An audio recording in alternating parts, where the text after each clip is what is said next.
Hi guys, நானும் பாப்பாவும் இன்றைக்கி அல்தனா மாலுக்கு பொங்கல் ஷாப்பிங்க்காக போகிறோம்.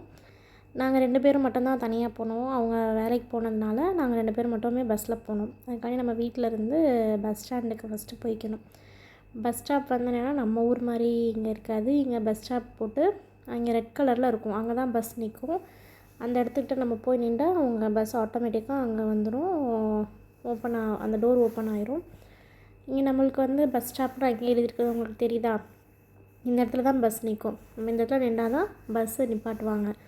நம்மளுக்கு ஒரு கார்டு கொடுத்துருவாங்க, நம்ம வந்து ரீசார்ஜ் பண்ணிக்கணும். இங்கேருந்து பார்த்தா நம்ம வீடு தெரியுது பாருங்கள் கைஸ், இதுதான் பஸ் கார்டு. இதை நம்ம எவ்வளோக்கு ரீசார்ஜ் பண்ணுறோமோ அந்தளவுக்கு நம்மளுக்கு யூஸ் ஆகும். ஒரு ஸ்டாப்லேருந்து அடுத்த ஸ்டாப் போகும்போது நம்ம டேப் பண்ணால் மட்டும் போதும். அதை டேப் பண்ணிட்டோம்னா அழகாக நம்ம எந்த ஸ்டாப்பில் ஏறுறோமோ அதை டேப் பண்ணிவிட்டு அடுத்து இறங்க போகும்போது டேப் பண்ணால் போதும். எவ்வளோ அமௌண்ட்டோ அது வந்து அந்த பஸ்லேருந்து எடுத்துப்பாங்க. அந்த கார்ட்லேருந்து அவங்களுக்கு டிக்ளைன் ஆகிட்டே வரும். அங்கே போனால் எங்களுக்கு ரொம்ப ஹாப்பியாக இருந்துச்சு. பார்த்தா நம்ம பொங்கல்னு தேவையான எல்லா பொருளும், மஞ்சள் கொத்து, வாழை இலை, பூவு, கரும்பு எல்லாமே வச்சுருந்தாங்க. எனக்கு அவ்வளோ சந்தோஷமாக இருந்துச்சு பார்த்தா நம்ம தமிழ் சொந்தங்கள் நிறைய பேர் அங்கே இருந்தாங்க. வாழை இலை வச்சிருந்து கரும்பு வச்சுருக்கதை பார்த்தாலே இது நம்ம ஆளுங்க அப்படின்னு நம்ம தெரிஞ்சிருச்சு. பார்த்தா பூவு சாமிக்கு வைக்கிறதுக்கு, நம்ம தலைக்கு வைக்கிறதுக்கு அழகாக இருந்துச்சு.